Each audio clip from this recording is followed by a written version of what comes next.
Good morning, comrades. You are listening to WHIVLP New Orleans 102.3. This is your weekly Good Morning Comrade. Jeff and Robert are here. Have no fear.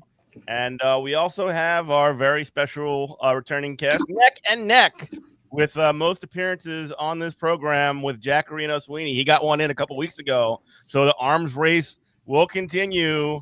Mark Allendary, what's happening, brother? I prefer a thumb war, so maybe I could see him and we could do a thumb war and see if that's even better. The true battle of supremacy can be fought out on the battlefield of the thumb in the ring. So Robert, what's going on, brother? A lot of things. The superb Al is in town. And so is the National Guard, right? Since we don't have the rights to the NFL, I'm trying to keep Dr. Derry out of trouble. We'll just refer to it as a superb Al. The big game. Right?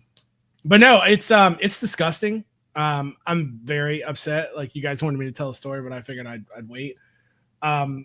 Just the idea of walking around, like I work in the quarter, and walking around and seeing National Guard troops with M4s with magazines in the magazine well is just like, I'm like, do I live in Gaza? Do I live in the West Bank? Is this the Troubles in Ireland in the 90s? Like, what is this? And I'm just like, all this is to make the richest people on earth feel comfortable, and it serves no purpose. So you've got, so if anybody under, like, okay, so I'm going to get real, like, Lee Greenwood, Marine Corps vet nerd. The National Guard, because of the United States Constitution, they have no powers on the street. They have no police powers because of posse comitatus and stuff like that. So it's like, they're down there loaded for bear for what? If some woman gets her purse snatched, are they just going to start laying down 5.56 rounds on Royal Street? No, they're not going to do that. If there's a terrorist, do you think any kind of organized, like, terror cell is worried about those guys and not working around them? So they're not there to stop terrorism. So what are they there for? The only thing I can come up with is they're there to terrorize the citizens of New Orleans on their own streets.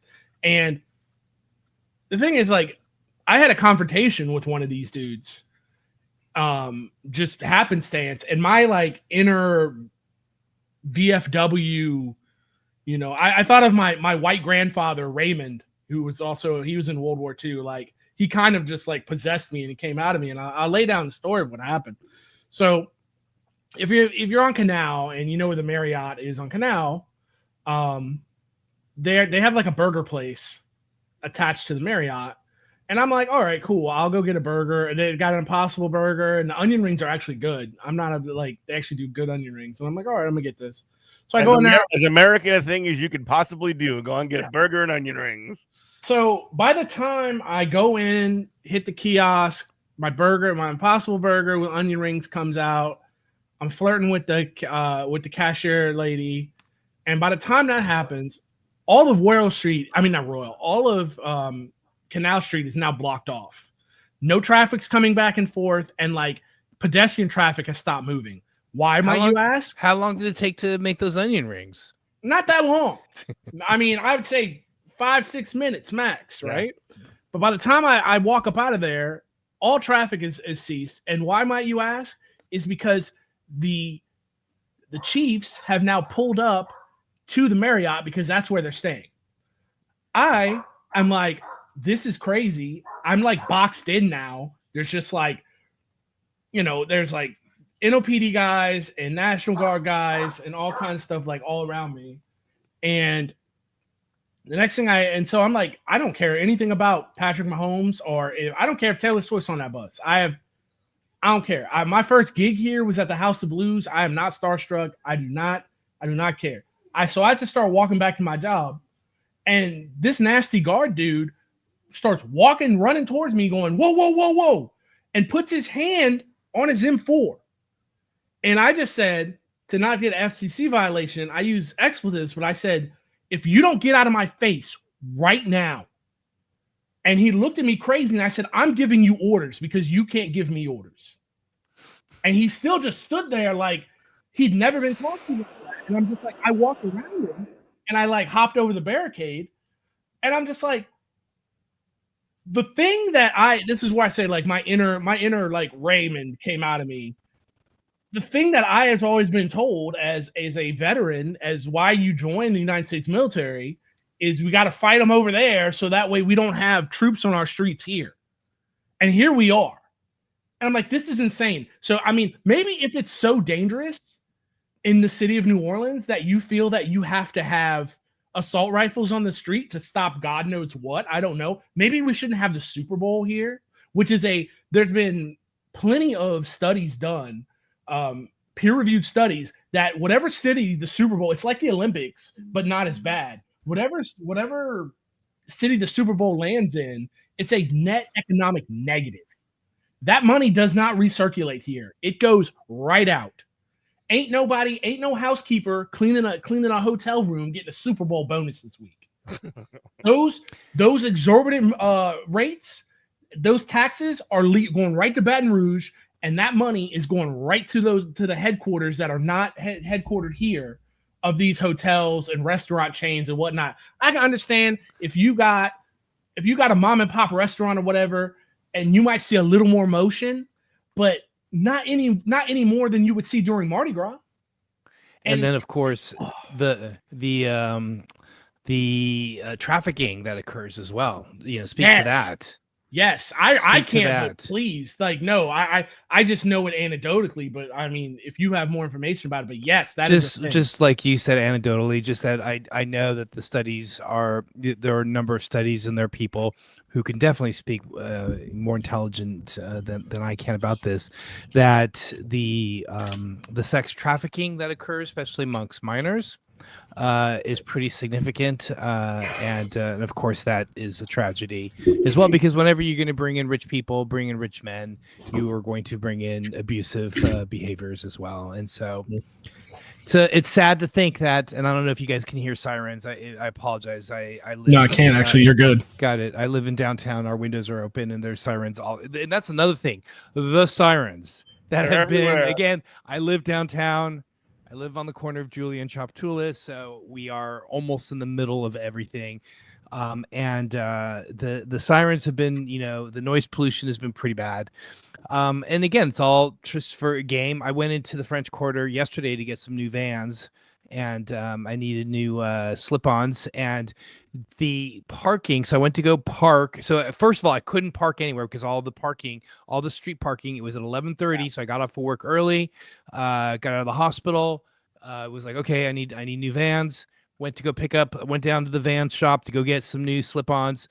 All of the parking was completely blocked, and then I turned down one of the little side streets there where the store is, where the Vans shop is, and there was two Americanas, two great tastes that don't taste great together, was the Kool-Aid Man and the Wiener Dog. What's the Oscar Mayer Wiener? Yeah, I saw him across Jackson Square. They were filming a video. Yes, that's where I was. That's where, and they were filming a video.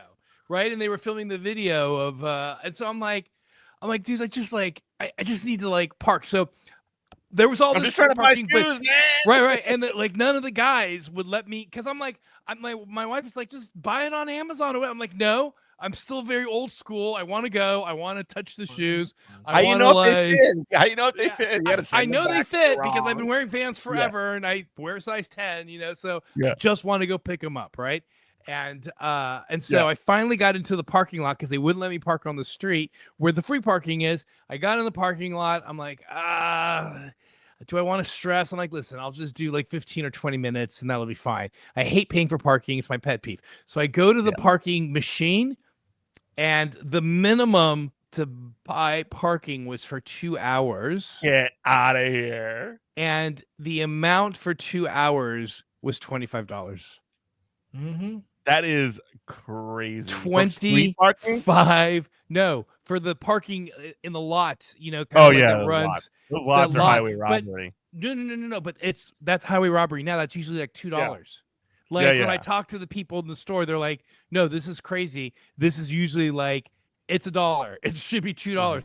But the fact that they jacked up those prices so much so.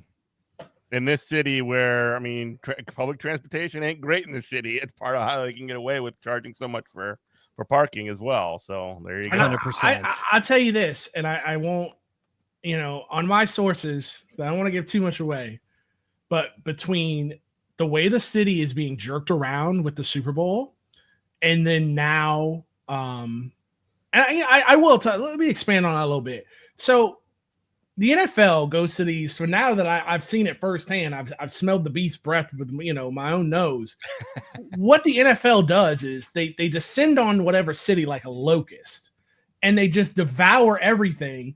And whatever you thought your city's like, you know, policies and procedures were, they no longer are. The NFL is now calling all the shots.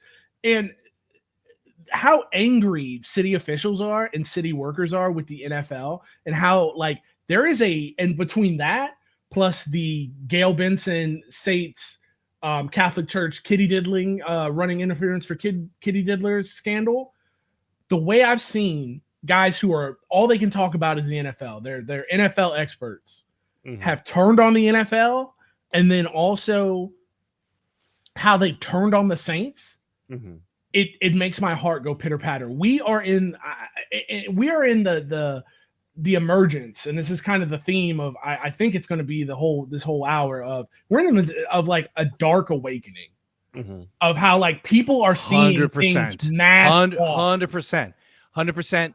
Robert, Jeff and I were actually having the same conversation. Literally having this conversation. Yeah, we were having a conversation an hour ago, and I know it's going to come up naturally. And the fact that you were very prescient to actually see that, but 100% agree with you. And how much does it cost to go to the game? I don't know. What labor? Just the point is, it's a lot, right? And people like you and I are not able to afford to go to this. You couldn't pay me. Obviously, I could have gotten tickets. You couldn't pay me. You couldn't pay me to get in there. You couldn't pay me to be there. There's no way. You think I'm going to sit in the 600s with some? And God bless them, go Birds. You think I'm going to sit in the 600s with Eagles fans? These are the same people who threw snowballs at Santa Claus. They fight. Okay. I'm not doing that. I got a shirt. I got a shirt that I love Philadelphia, but I got a shirt that I got from Philly a while ago. I'm gonna wear it this weekend. Nowhere near the quarter though, but because I'm treating it like a storm. I'm not going anywhere near. I'm treating it like a natural disaster. But I have a shirt that says, Veteran Stadium, the years it was in operation, and it says Pride, Pretzels, Prison. Because they had a jail in the stadium. Yeah. Oh, did they really? Yeah, that's how bad it was. I think they still have a jail at Lincoln Financial for whatever they play now, but they definitely, it was like famous. Like, yeah, you fool around, you go there. They had a jail and a courthouse with a judge who would they would sentence you right there. Absolutely, yeah. So they don't. Yeah, I'm not. You couldn't pay me to be in that dome. But the way I've seen people like develop class consciousness over these past past month, now that we're seeing it, and I've been speaking up at work, and I've been saying I know it's not y'all. I'm low on the totem pole. I'm not the one in these meetings with the NFL officials and calling the shots and all that. But I'm like, the thing is, we let this is the main theme of Good Morning Comrade. We let these corporations lead us around by the nose for no reason. They act like they're doing us a favor by being here, and nobody is afraid to tell them no because the kickbacks and I got 2 tickets on the slide and we're gonna get this, and so they just let them do whatever they want to do. Where the reality is, once the NFL not only announces, the New Orleans is getting the Super Bowl, once they move that first truck, once Fox and ESPN, whatever podcasters on Media Row, whatever the brands, Pepsi, Doritos, all the brands that have just taken over the city, once they move that first apparatus into the city, we're not locked in with them. They're locked in with us. So the idea of just like a city official, this will never happen in my America, but a city official, the mayor, whoever, could say, no, NFL, you're not going to do this. What are you going to do? You're going to move the game? Because you might have thought you were having a game on Sunday. I'll shut it all down. And then I'll go on every media outlet and I'll say the NFL prioritizes profit over the safety of its fans and its host city. Swear I won't do it. If it was Mayor Johnson, I would do that, but that's why I would never win. But it is what it is. You would have to. You would add a fourth line that would be like it's cemetery. You know, because absolutely. You would that would be prison, and then I'm sure the fans would go crazy. But isn't that the theme with America of just like 100%? Oligarchy? Can you explain you mentioned about the pedophile and the protecting of the really quick? Let me break into station ID. Listen to WHIV 102.3 FM as Good Morning Comrade.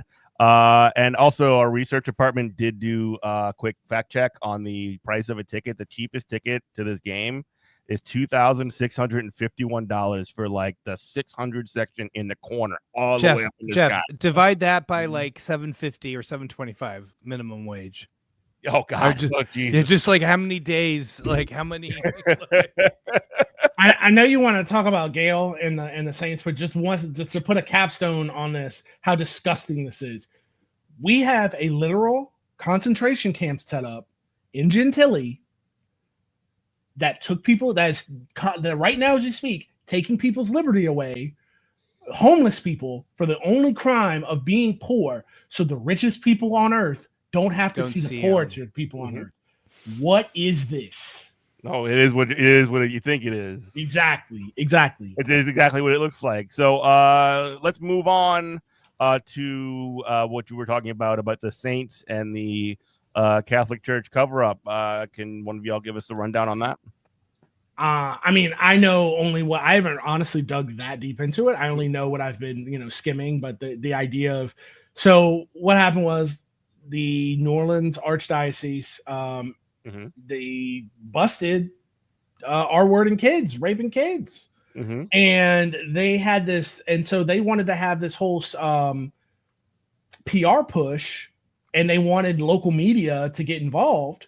And local media is like, we're, the TV stations and the Advocate and NOLA.com were like, we're not going to carry water for you on this. Like, absolutely not. But there's one organization in the city that would, and it's the Saints. Yep. And Gail Benson, the owner of the Saints, and she put Saints resources and money and time into running positive public relations for the Archdiocese of New Orleans, which is absolutely disgusting. It's the one thing we can take heart in is that the NFL at the end of the day is the corrupt, disgusting organization, but they will protect care about PR. They'll protect the shield.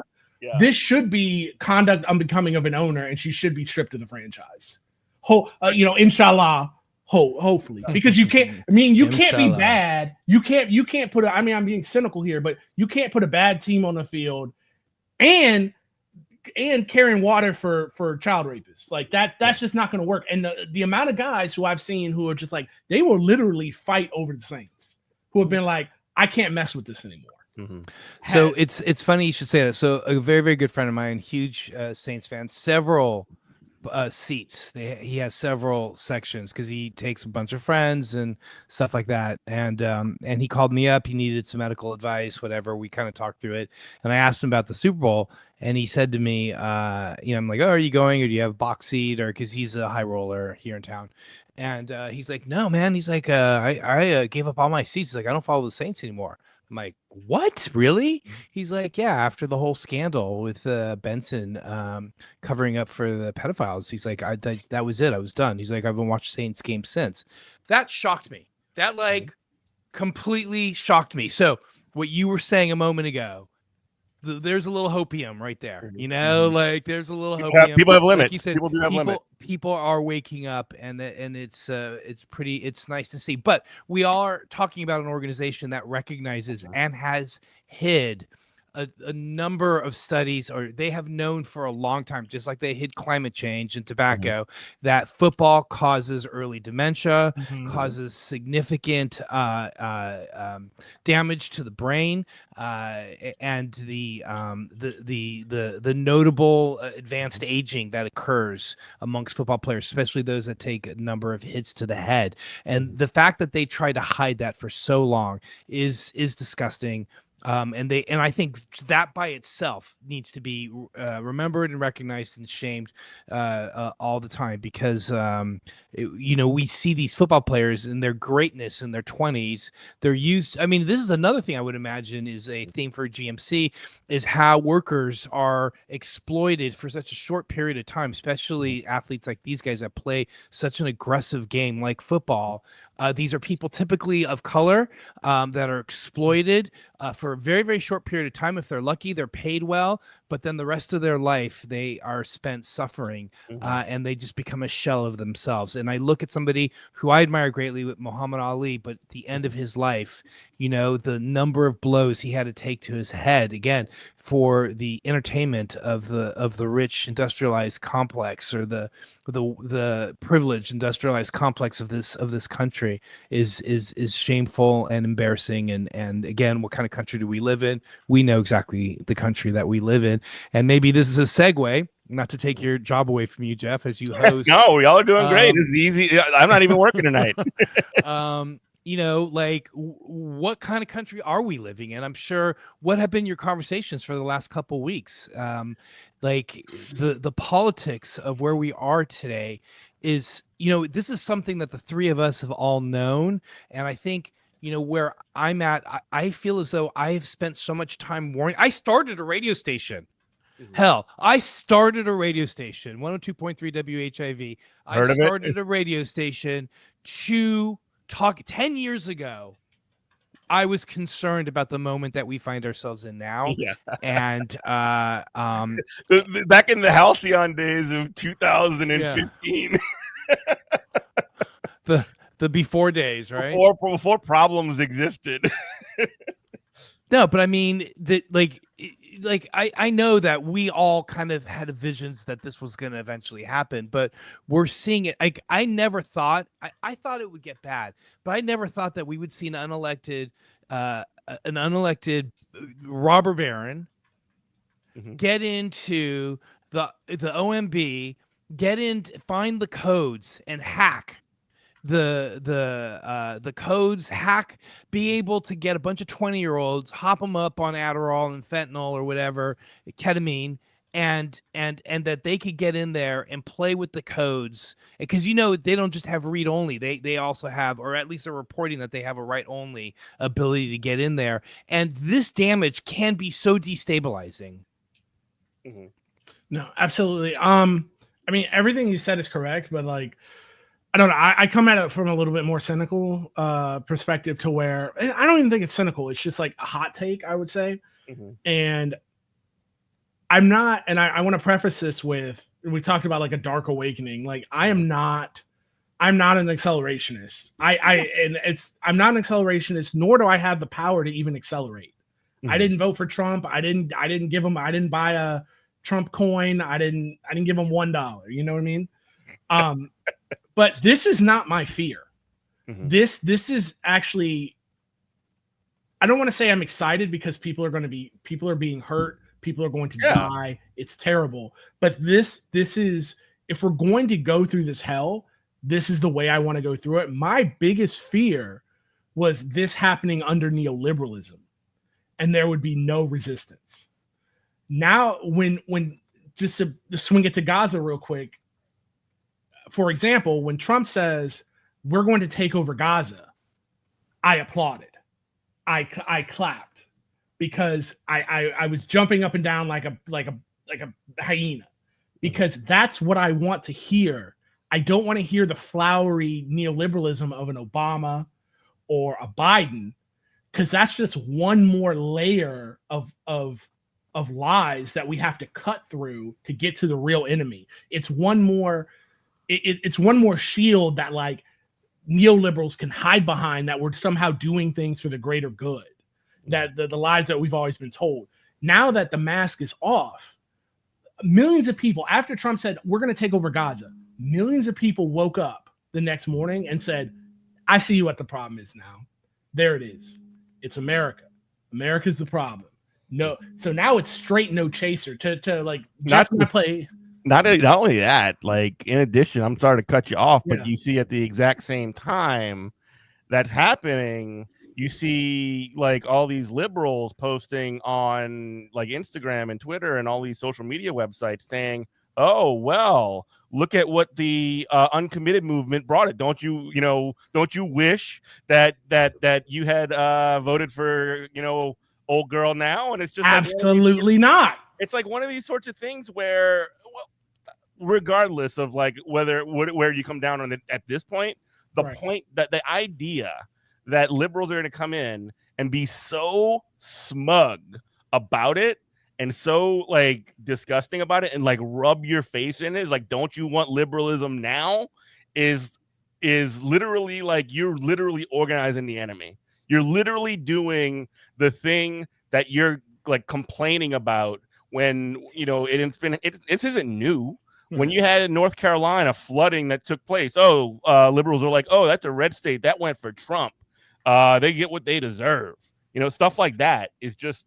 Well, again, I don't celebrate the idea suffering of anybody. It's never. I would celebrate the suffering of anybody, but I will look a liberal right in his face, and who would tell me that? And I have been like fighting that fight online, whatever. But like, I would look them right in their face and I'd be like, what are you talking about? Donald Trump is objectively better for the Palestinian cause of a free state, of a free and independent state than Joe Biden ever could. Joe Biden could never, Kamala Harris could never. And here's why. Because you got the president of the United States sitting up there in 4K, just admitted he's planning crimes against humanity. We couldn't have got that out of Biden. Also, he was working around the clock for the ceasefire, right? Right. He was just spending the money. But Biden had, spending the money. The thing is, doing it, but he wasn't saying. He was hiding his hand. Exactly. The Biden camp was talking to Egypt and Saudi Arabia and trying to get the same thing done, just under the sham of neoliberalism. And so now you've got the current president of the United States admitting to he's trying to commit crimes against humanity. Also, when he let those words of "we're going to take over Gaza" left his mouth, he's now united the Middle East. He's done a thing that like no liberal could have ever done. And he's now, the idea of Saudi, and because what this is all about is that's what the Abraham Accords are about, was Saudi-Israeli normalization. That is dead. Because under no circumstances, forget the Palestinians never leaving, which they never will. Yeah. That's like the idea. I was talking to my neighbor on that. They lived there for thousands of years. I said the idea of that, they will never leave, because think about it. It's like Hurricane Katrina. If FEMA came in here after Hurricane Katrina and said, oh, well, New Orleans is unlivable, y'all got to leave. That would have never happened under any circumstances. So that's what we're talking about. But let's forget the Palestinians for the moment. Let's take that out of the equation. Egypt was never going to let that happen. Jordan's never going to let that happen. Lebanon's definitely never going to let that happen. Saudi Arabia never going to let, not because they're such heroes of the Palestinian cause and they're just fight for a free state, because they know their governments would fall overnight. The amount 100%. The amount 100%. Of people, Egypt, for example, if one American boot hits the ground, Sisi in Egypt is not going to be able to hold back just common people coming across that wall, flooding into Palestine. They'll do a Mussolini to them. Absolutely. And you're talking about now, the one thing we're really, really bad, we can kill you from a million miles away. We can hellfire missile you, we can drone strike you all day. The one thing we cannot do, the one thing no empire can do is hold territory that far away from your supply lines with no help from any surrounding countries. That can never happen. Ask Vietnam, Afghanistan, who else have we been? Korea. We've been doing, after World War II, our military has been doing nothing but eating losses all day, all night. Then on top of that, You're telling me you're going to put boots on the ground, Donnie? Boots on the ground if you have to? Let me tell you what I know. I've seen U.S. service members self-immolate themselves before serving this evil empire. Yeah. I know that kids, 19, 20-year-olds have been watching a genocide live streamed on TikTok. And facing down cops and pepper spray and all those sound blasters and guns to do it too. Forget those kids. I mean, yes, absolutely. But forget those kids. You think the 19, 20, 22, 25, 30-year-old in the United States Marine Corps, Air Force, Army, Navy, National Guard has not been watching the IDF soldiers absolutely get washed by dudes in Adidas track pants and flip-flops for the past year? You think they're going to want some of that? You're going to have a hard time selling that to them. Yeah. We're going to enter if that plan even starts to take place, you're going to have Vietnam levels of just disorder in this country. Mm-hmm. And that's what I mean by like, these are bad things, but this is better than what would have happened under the Democratic Party. Mm-hmm. And because the Democratic Party would have sold you some kind of line and we'd be doing the same thing. Just like Jeff, you told that story about, what about now? Wagging fingers. They're trying to tell you a fantasy fiction right now. I'd rather face the actual demon than have to go through the mini boss of neoliberalism. To equate this to video games, Jeff and I play a lot of video games. We're at the point where the final boss of the game, he's flashing red. You've put so much damage on him, he's flashing red. And of course, he's faster and he hits harder now. He's more dangerous. But make no mistake, he's bleeding out. He's dying. Mm-hmm. It's almost over.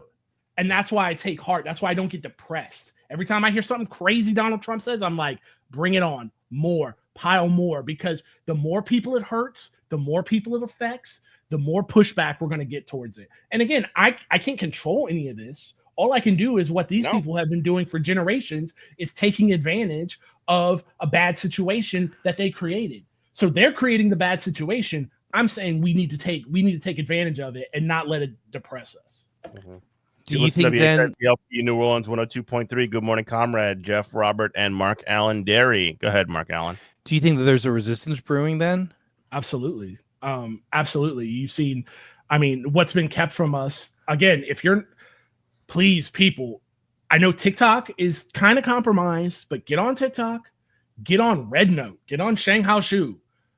Watch these Latinx kids in LA shut down the highway and fight the cops. I'm not talking about, they're not protesting. They are fighting cops like, oh, this could be my last day in America. And you're not taking me without a fight. And that's the kind of energy we have to have. That it is what it is. It's this administration, is an existential threat to all of us. Mm-hmm. And that's the way you have to look at it. And you have to resist it in any way possible. And if you think you're safe, by the way, and I'm talking to some of the liberals out there that are listening, and, thanks for listening, of course. But if you think you're safe, if you think your position of relative privilege or whatever it is going to protect you from this, maybe it will, but it probably won't. And when, it's like the old saying, like first they came for the communists and I said nothing from the communists and all the way up and down the line. And there was no one else but me. And, there was no one left to speak for me. That's going to be you. That they're coming for you too. And I'm not saying everybody needs. I have this conversation with people all the time. I'm not saying everybody needs to be out there with a bat fighting the cops. What I'm saying is know your role. Like there's people I know who are, they're husband and wife with multiple children. I'm like, your role is not to tear this down. Mm-hmm. Your role is to raise these kids so they can rebuild it the right way. I was like, so don't feel bad if you're not out in the streets, but like if you can get on the streets, get on the streets. And again, like part of this too, as this whole thing, I reran last week the interview we did with Matt Christman about the sort of like the idea of the grill pill and in this time of sort of like seeming for people who are seemingly like overwhelmed by all the stuff that's going on and the isolation that it provides. Do something in your life that has meaning. Do something in your life that means something that you can build on to develop a skill, to get good at it. Because whatever this passes, they're going to need people that have skills in the new world. Yeah, and I remember what I told Matt Christman, because I was like, my fear was, being on the Titanic. We had this thing. I was like, I did this analogy of like, the fear is being on the Titanic and the band plays and the ship goes down and nothing happens. But if I'm on the Titanic and I know, well, I might die, but I know that from here on out, there's going to be, in the law of the sea, there's going to be enough lifeboats for everybody, and this will never happen again. I can personally make peace with that. And I feel like that's where we are right now. I feel like the right things, the wrong people are advancing the ball in the way that like could potentially benefit society on the other end. But they're dumb and they don't even know they're doing it. Mm-hmm. If that makes any sense, please tell me I'm wrong. If I'm wrong, like I don't want to be crazy. So, I mean, again, on the point of accelerationism, and like I want to really, really, really drive this home.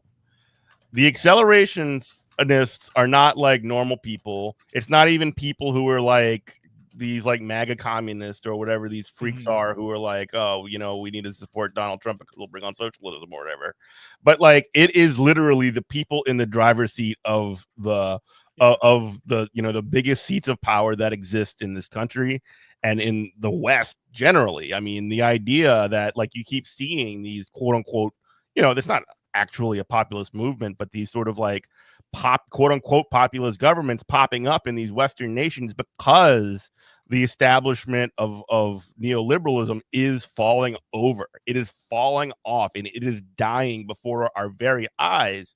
When you see the people who defend that system, when you see the Democrat and all these sort of like center left quote unquote parties attempt to defend that and say like this is, and I really do feel like the last off ramp towards this horror show that we're currently like headed, like barreling towards with no break.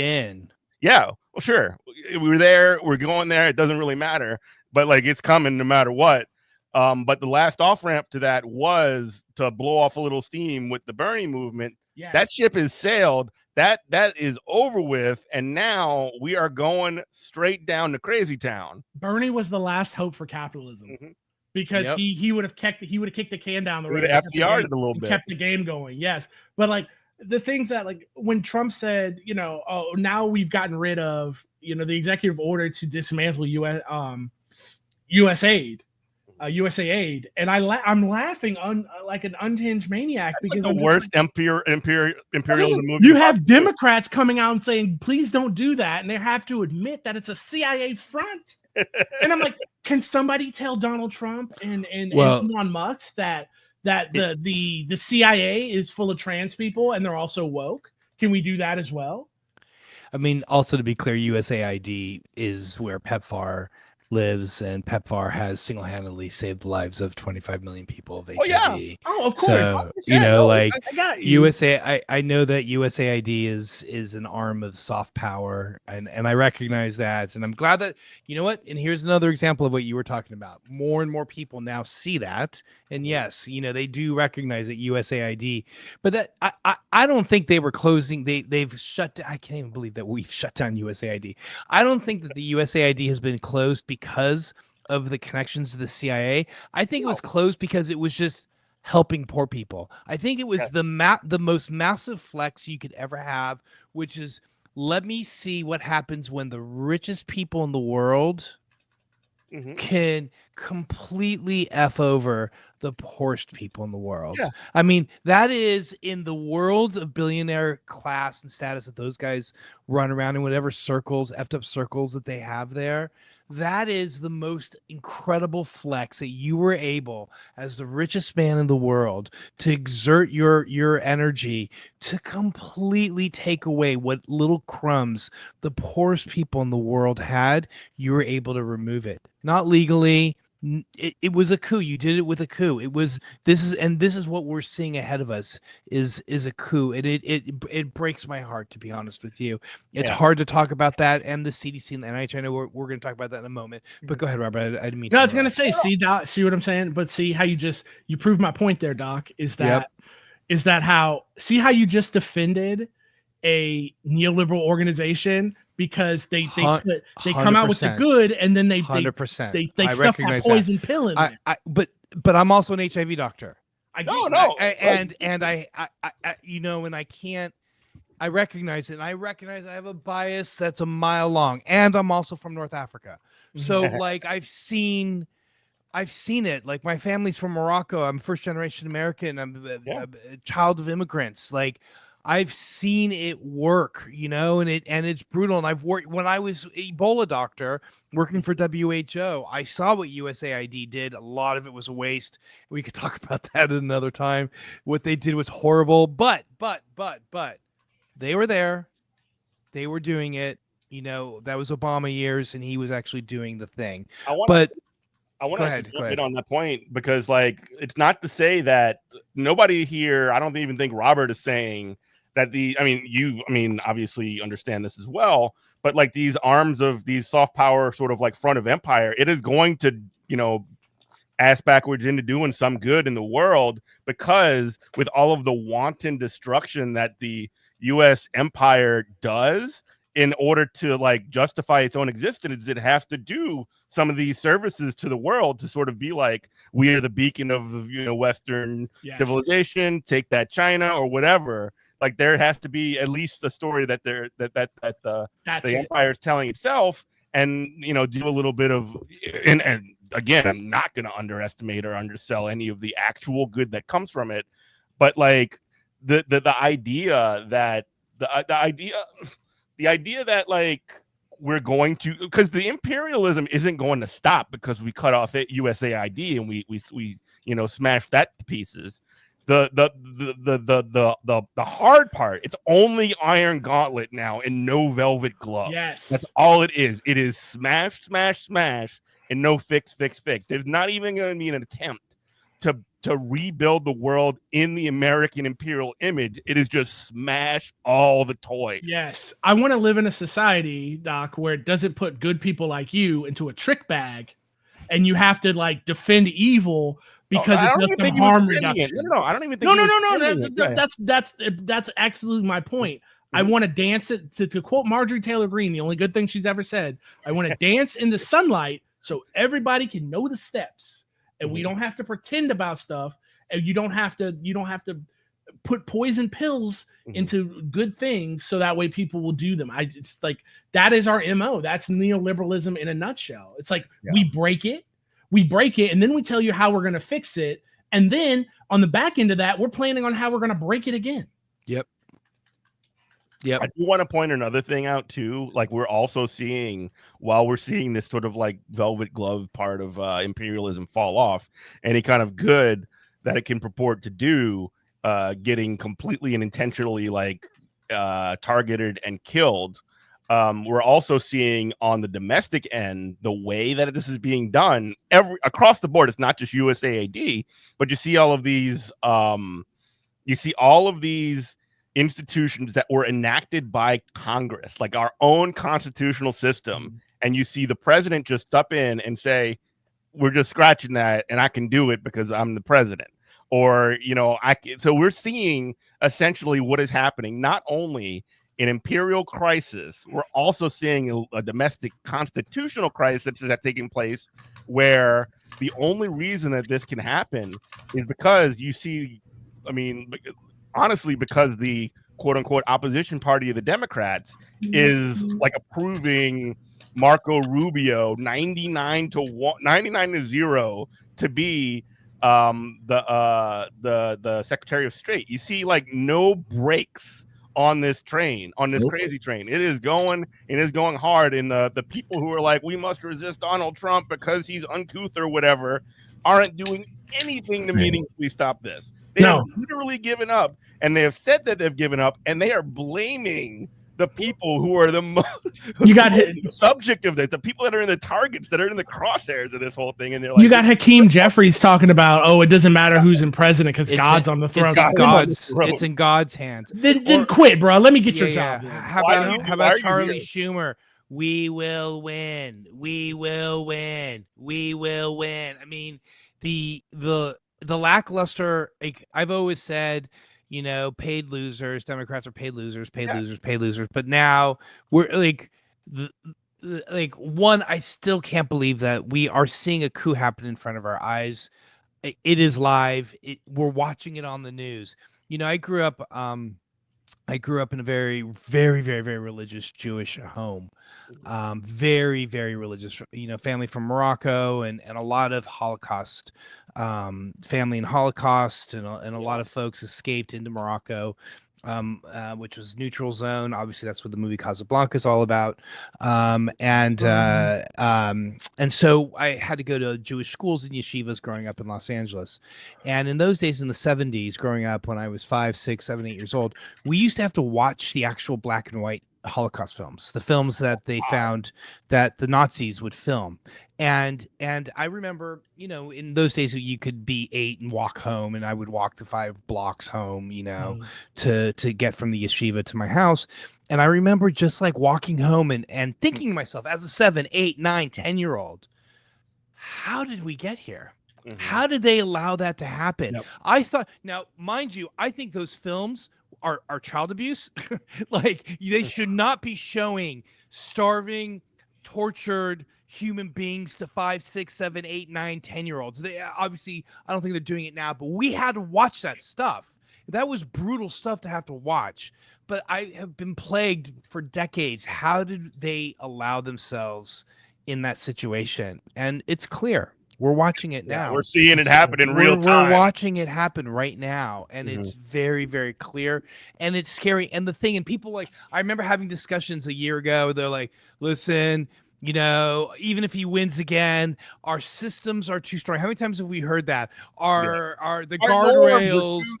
guardrails are too strong. They collapsed like it was like a house of cards. Boom. Like the guardrails were held up by toothpicks and they just collapsed immediately. Like they literally just walked in, just got everybody out of the way, fired everybody, whatever, and and they're gonna steal. They're gonna do it. They've told us what they're gonna do.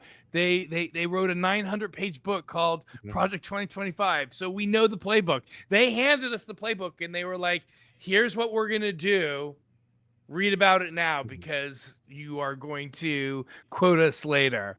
I literally see the position that we're in right now as being essentially like the very tail end of Soviet Russia, where you can literally see in real time the lots of like as the empire crumbles, you can see the lots and the big pieces of territory that are being carved off. The parts of our society, the parts of our government are being carved off and sold off to the rich, bureaucrats that exist.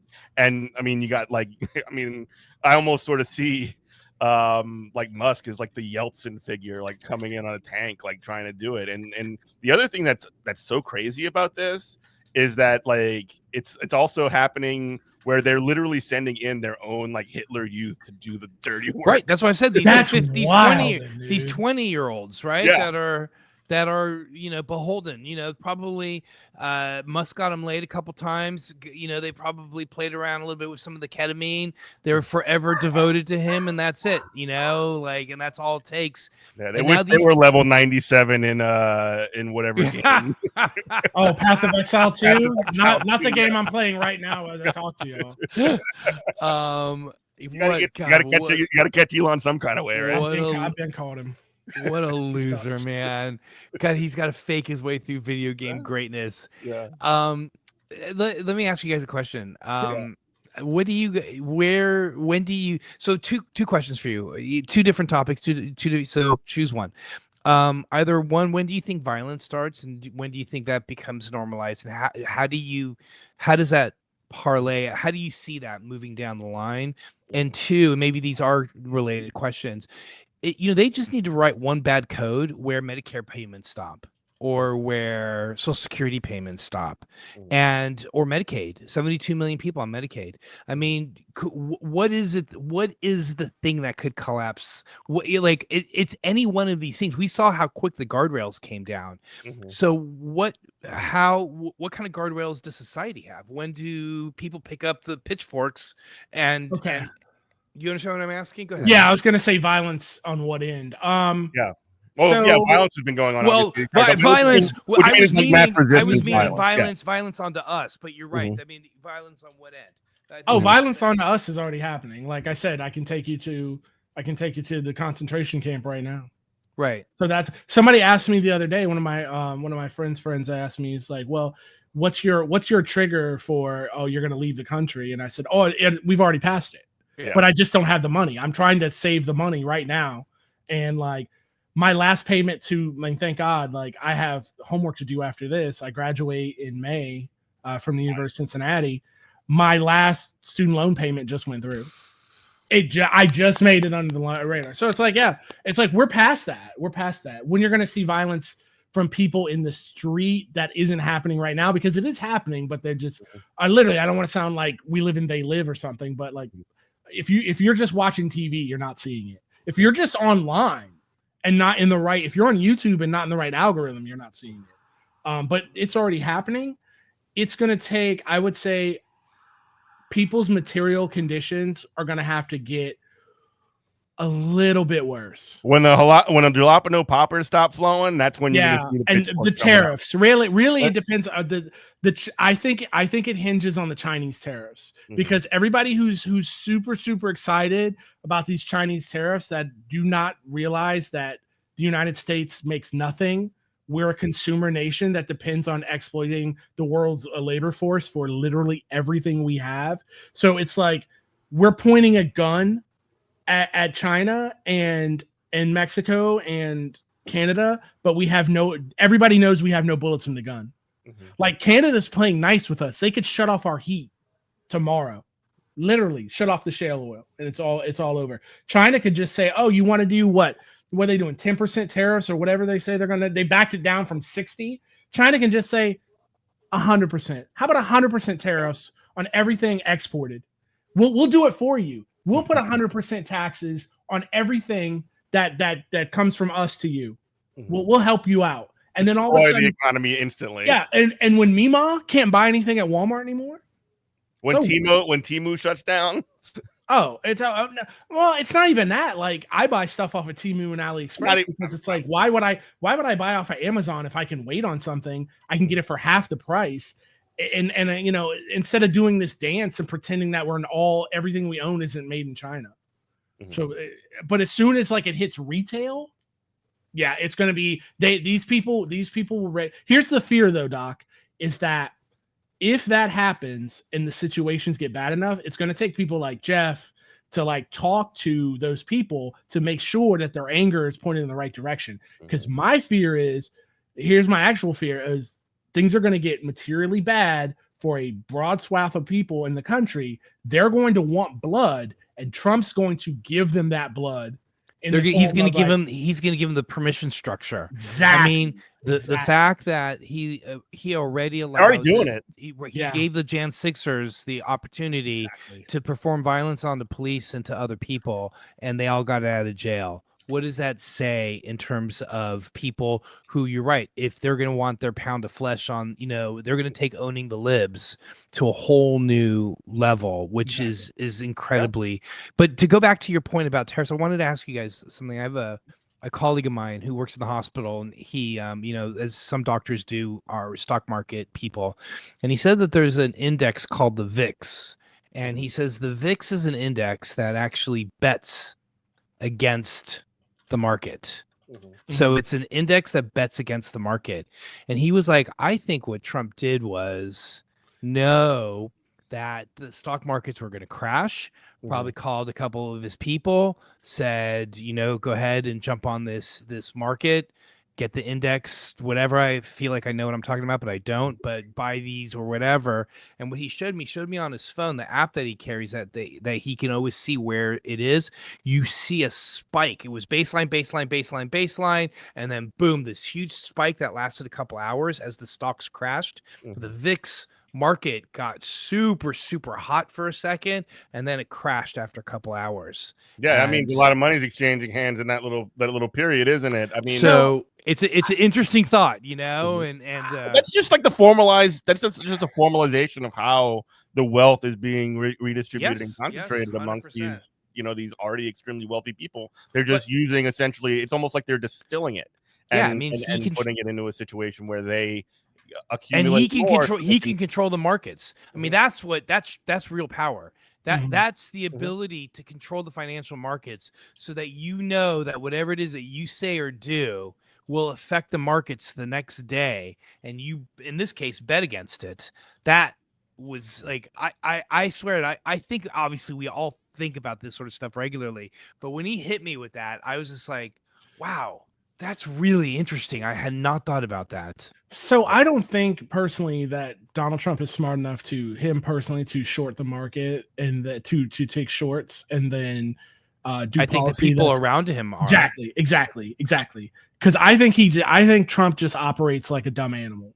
Like he just, if it serves him in the moment, then it is. Because the stuff he says, going back to my Gaza thing, he does so, and USAID, he does so many things that are detrimental to what he wants to get done, but he's too stupid to know that it's going to backfire him in the long term. And thank God for that we don't have, at least we have a dumb fascist and not a smart fascist yet.